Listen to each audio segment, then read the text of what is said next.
wonderful. Very nice to be here. Look at all of you nice people. Okay, what a greeting. So nice. Thank you for letting me into your state so early. I'm only 61. Yeah, they're not checking IDs or anything anymore. You just can go in. Yeah. Very nice. You know, they're desperate. They'll take any tourist dollars they can get now. So, you know, times have changed. What can you do? Very good. But it's a good trip so far. It's a work pleasure trip. I've booked quite a few gigs.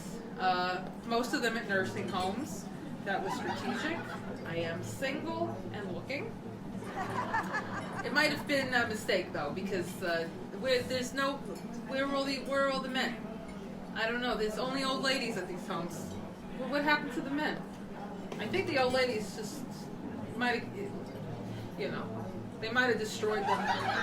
The men lost their will to live because, let me tell you, these old ladies, it can be very mean. Very mean.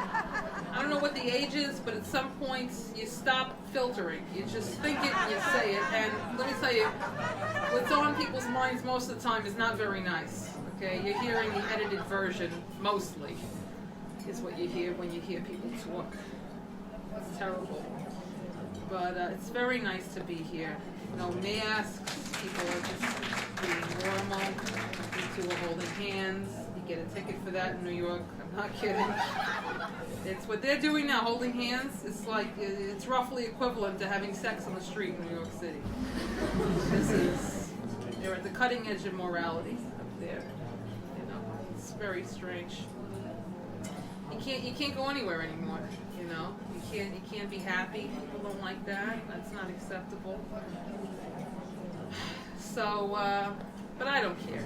I'm still living my life. I just bought a new car. I just bought myself a new car. Yeah. And I had to get vanity plates because I'm extra. That's what my grandmother tells me. She says, "Grandma, you're extra." I said, okay, I like that. Extra. It sounds good. And but the vanity plates might have been a huge mistake. Yeah. I realized the other day that my plates, I can't tell you what they say, okay, but I will tell you that they rhyme with the words drives slow. And I get tailgated a lot because I drive at the speed limit. This is a novelty that I notice to many people on the road, to drive at the speed limit. You can never drive fast enough for the person behind you. You notice that? You can never drive fast enough. You can be doing 160 miles an hour. The person behind you is going 159 and thinking the worst. All I can hear in my head is, drive slow. You know, that's what I hear them thinking, rhyming my plate with the word drive slow. Because it's not enough. It's never enough. So where is everybody going that they have to go so fast all the time?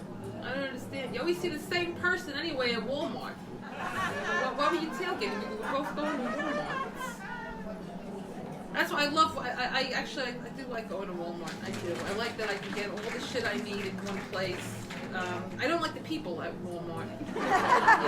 Or people at Walmart, I should say, because you can take the same people, put them in a different situation, and they behave themselves. If something goes wrong in Walmart, is it too much to take in? Is it overwhelming? I don't.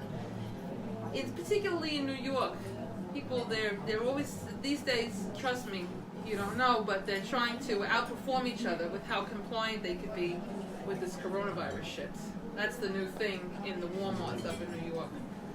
Walmart is like its own nation in New York State. You got Walmart police. I'm not even kidding. There's Walmart police. I almost got a ticket the other day because I walked in through the exit. I'm not joking with you.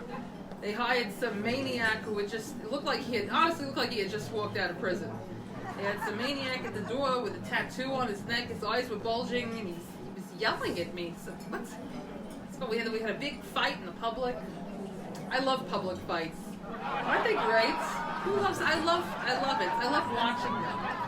You know, not crazy about being involved in one, but sometimes it happens. Trust me, it's happened more lately than any other year of my life with this shit. But yeah, I love watching a public fight. It's wonderful. I think if people enjoy it, brings them back to their primal roots. You know, we're all connecting. Everybody's cheering somebody on in their head. They got something to talk about on the drive home. It's nice.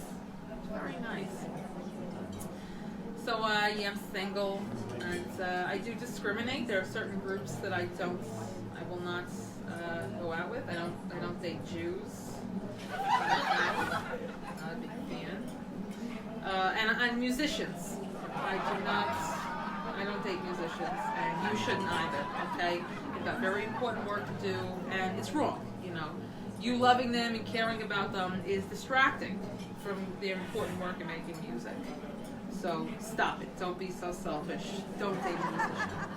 They've got very important jobs. Date someone less important if you need to love and care for someone. Like a cashier or a janitor, a brain surgeon or a research scientist. But don't have the hubris to try and date a musician. Okay? It's, you know, don't be so selfish. I don't do that anymore. You learn at age 61 who not to go near. Who's a cactus? Hug you if you try to hug him. Date a dancer. Dancers are very nice. Women, let me tell you something. You would never know this. Male dancers, like a ballroom ballet dancer, great to women. Wonderful. Okay, they love us normal women. They do. Because why? They want their romantic life to be nothing like their work life. What do they see in their work? It's graceful, slim, beautiful women all day long. They're sick of it. They're sick of it. All right? They love a nice jiggle at the end of the day. A little cellulite, maybe some hair in places where hair, you know, isn't encouraged to grow. You know, they love that. So my goodness. I've had some very, very good luck dating male dancers. But who's dancing at 61 years old? I could barely get out of bed in the morning. It's like a whole drama to even get out of bed. I don't know. You know. It's good, though, that I feel like I'm ready to give up. That's usually when... You notice that? You get decked out, ladies, to go to the store when you're single, because every time you leave the house, it's like an opportunity when you're single to meet a gentleman. You get decked out, there's nobody. Finally, the day you walk to the store in a messy hair bun and sloppy pajamas, there's Prince Charming. There he is. There he went. There he goes. You know, that's just how it happens, though. God is funny. God is funny like that. Anyway, yeah. All right. I think I did it. I think I did my job, right? Did I make you laugh a little bit, huh? So get some relief from your days. Wonderful. Very good. I like to leave on a high, so I'm going to leave you now. Plus, my dog looks absolutely miserable. He's been sitting in the front. I don't know if you can see him. He's 4 pounds. You need a microscope to see him. He's been giving me the same look the whole time. And it's making me feel very, like I'm not doing my job. His expression hasn't changed since the day I met him, honestly, really, but it's very cute. Anyway, people, I'm going to get going, and enjoy your next comic, okay? Wonderful. Very good. Good night, Florida, and thank you. Thank you.